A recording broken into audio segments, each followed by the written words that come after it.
Verb, action words are called verb. जितने भी action words हैं वो वर्ब कहलाते हैं। लेकिन इस डेफिनेशन से हमें आगे जाके इसके बेसिक्स को हमें समझना पड़ेगा कि एक्शन वर्ड के अलावा भी वर्ब बहुत कुछ है। तो इसके लिए हमें डिटेल्ड स्टडी करनी पड़ेगी इसकी, और हमें जानना पड़ेगा वर्ब के काइंड्स कौन कौन से हैं। तो पहला ऑक्सिलियरी वर्ब, दूसरा लिंकिंग वर्ब, और तीसरा मेन वर्ब, या दूसरे शब्दों में इसको प्रिंसिपल वर्ब भी बोला जाता है। तो एक्सिलरी वर्ब के बारे में अब हम थोड़ा सा डिटेल में पढ़ रहे हैं। एक्सिलरी वर्ब हमें टेंस का ज्ञान कराती है, मूड का ज्ञान कराती है, और साथ ही साथ हमारे जो मेन वर्ब है उसके साथ में ये उसकी हेल्प करती है, मेन वर्ब की हेल्प करती है ये।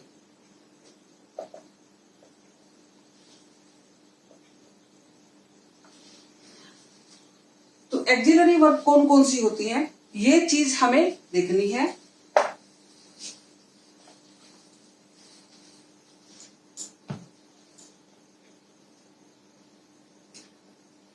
डू,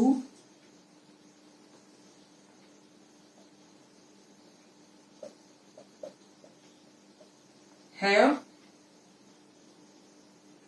बी और मोडल्स।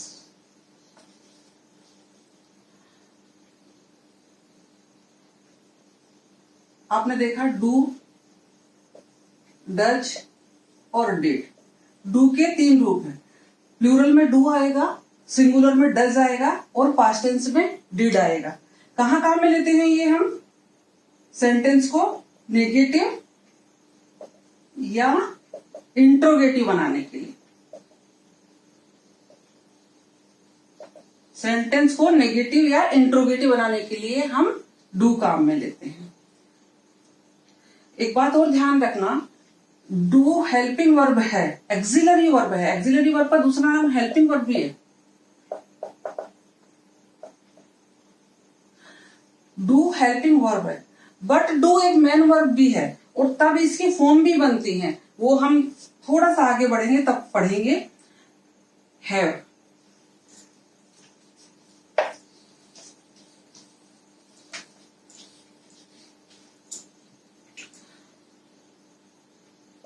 तो हैज और हैव, है सिंगुलर में काम आती है हेल्पिंग वर्ब, और हैव प्लूरल में काम आती है।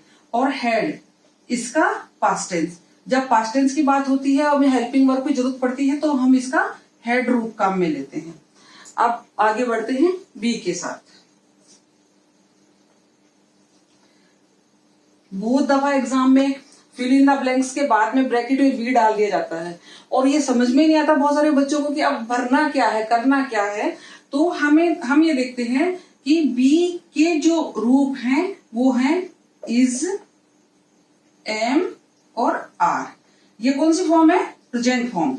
यानी प्रेजेंट टेंस का कोई सेंटेंस है और बी आया हुआ है तो उसके हम सब्जेक्ट के अनुसार, सिंगुलर हुआ तो इज भर देंगे, आई हुआ तो एम भर देंगे, और प्लूरल हुआ तो आर भर देंगे। इसका वॉज, वर, ये कौन सा रूप है? पास्ट। अगर सेंटेंस पास्ट का है तो सिंगुलर के लिए हम वॉज और प्लूरल के लिए हम वर भरेंगे। अब बारी है मोडाल्स की। तो मोडाल्स क्या है? मोडाल्स भी अपने आप में हेल्पिंग वर्ब भी है, एक्सिलरी वर्ब भी है, और ये हमेशा मेन वर्ब के साथ ही काम करते हैं। ये इनका अकेले अपना कोई अस्तित्व नहीं है, लेकिन मेन वर्ब के साथ ही ये काम करते हैं।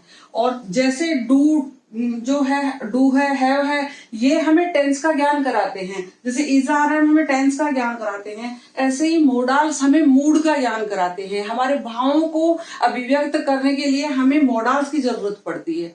तो आपने बहुत अच्छे से देखा होगा, can, could, may, might,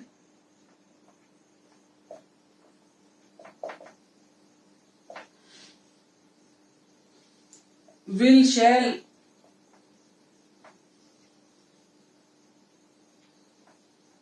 must, ये सब मोडाल्स में आते हैं और ये हमारी भावनाओं को अभिव्यक्त करने के लिए, हमारे विचारों को हमारे एक्सप्रेस करने के लिए, हमारे मूड को बताने के लिए इनको मैन वर्ब के साथ काम में लिया जाता है। तो हमने क्या देखा है एक्सिलरी वर्ब के लिए कि एक्सिलरी वर्ब हमेशा मैन वर्ब की सहायता करने के लिए आते हैं। दूसरी बात, ये हमें टेंस का ज्ञान कराते हैं। और तीसरी बात, जब हम पेसिव वॉइस बनाएंगे तब हमें इनकी सख्त जरूरत पड़ती है।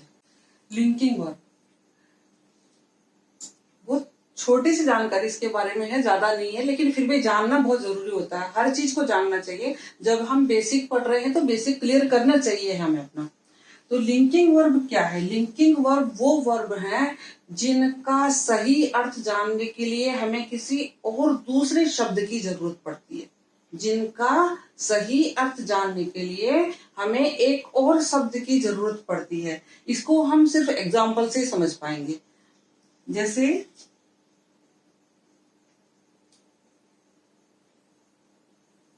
द सन इज,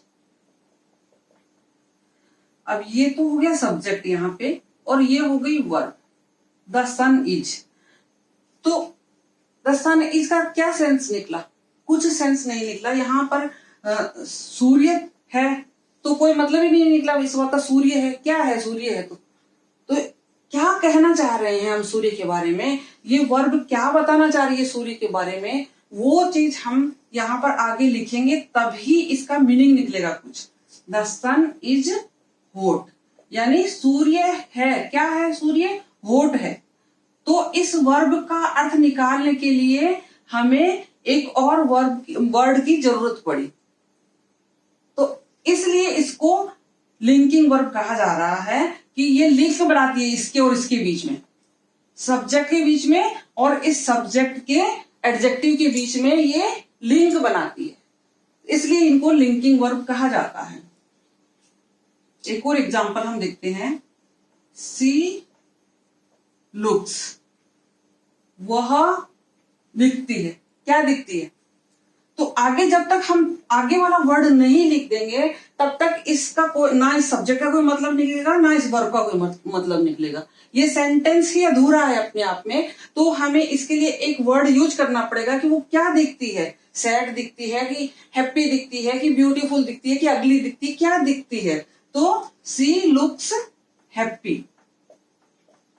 इस हैप्पी वर्ड को यूज करने से इस वर्ब का कोई मतलब निकला। तो सी और हैप्पी, इन दोनों को जोड़ने वाला ये लिंकिंग वर्ब हुआ और इस वर्ब को क्लियर करने वाला ये हैप्पी वर्ड हुआ।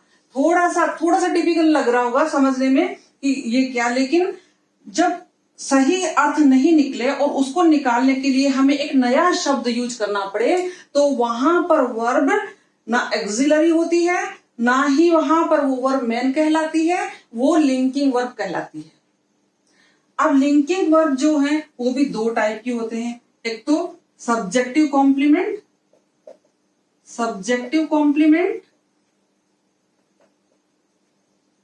और दूसरा objective.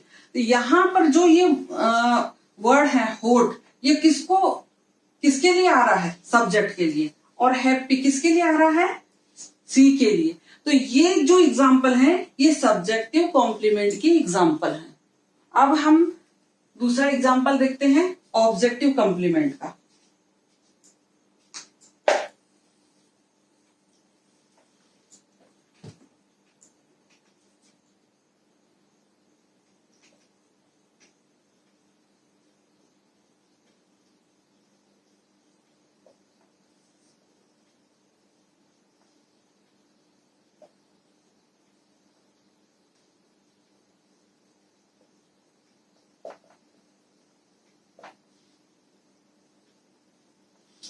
We made Bharat our monitor.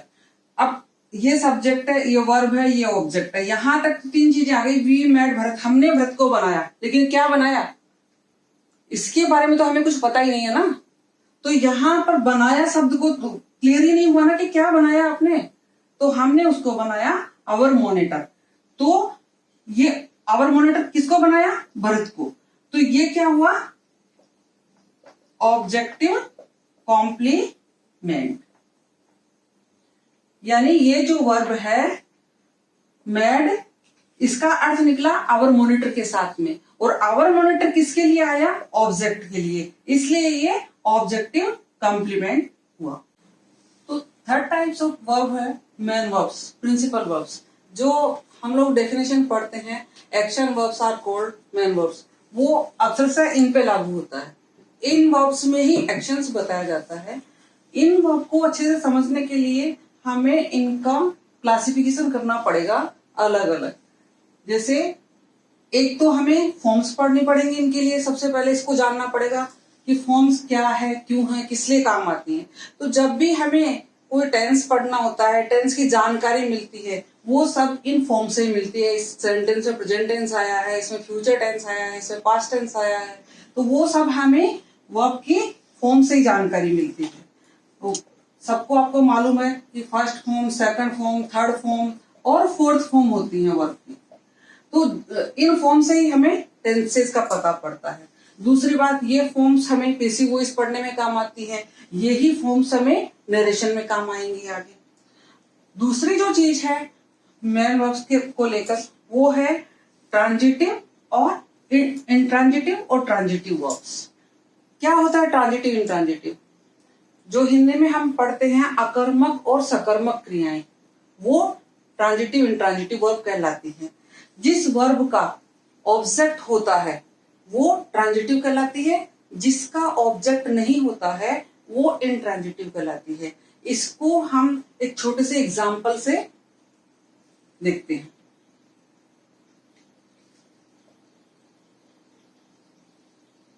सी स्लीप्स, अब वह सोती है, सोती है, इसका कोई ऑब्जेक्ट नहीं है आगे, तो ये इंट्रांजिटिव वर्ब है। Birds fly, birds fly, fly का कोई आगे ऑब्जेक्ट नहीं है, तो ये इंट्रांजिटिव वर्ब है। लेकिन अब हम देखते हैं तक थोड़ा सा करके। C writes a letter, C subject हो गया, इसमें ये वर्ब हो गई और ये ए लेटर हो गया ऑब्जेक्ट। तो यहाँ पर राइट्स वर्ब को सब्जेक्ट भी मिला है, यानी राइट काम करने वाला कौन है? काम करने वाला सी है। तो इस राइट्स वर्ब का सब्जेक्ट कौन है? सी। काम किसके ऊपर किया जा रहा है? क्या काम किया जा रहा है?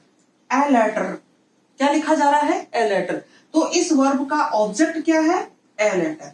तो यहाँ पर हमने देखा सब्जेक्ट, वर्ब और ऑब्जेक्ट जिस भी होता है वो ट्रांजिटिव वर्ब कहलाती है, और जिस भी वर्ब का ऑब्जेक्ट होगा, सीधे सीधे शब्दों में ये बात है, तो वो वर्ब ट्रांजिटिव वर्ब कहलाएगी, और जिस वर्ब का ऑब्जेक्ट नहीं होगा वो इंट्रांजिटिव वर्ब कहलाएगी।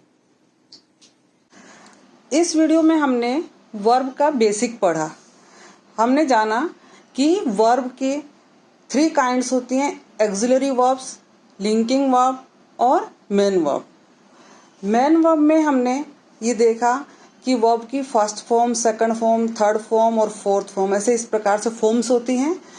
सेकंड हमने देखा ट्रांजिटिव और इंट्रांजिटिव वर्ब की फॉर्म होती हैं जो कि ऑब्जेक्ट पे बेस होती हैं, और इसी के क्रम में आगे फाइनेट और नॉन फाइनेट वर्ब, वो भी हमें पढ़ना है, लेकिन वो बहुत लंबा टॉपिक है। फाइनेट और नॉन फाइनेट वर्ब तथा मोडाल्स, एक्सिलरी वर्ब में हमने मोडाल्स पढ़ना है, वो हम नेक्स्ट वीडियोस में पढ़ेंगे।